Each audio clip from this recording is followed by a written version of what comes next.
வெண்பருத்தி நூலெடுத்து வாய் வெடிச்ச பூவெடுத்து நான் அணிஞ்சிட தொடுத்து வச்ச நடினமான மாலை இது.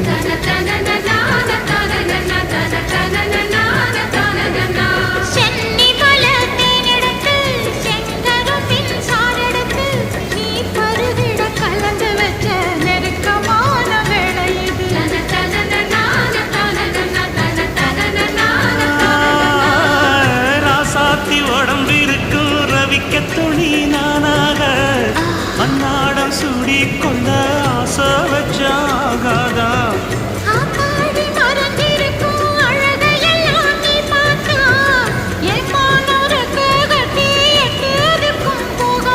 அடிச்சி சக்கரையே எட்டி நீ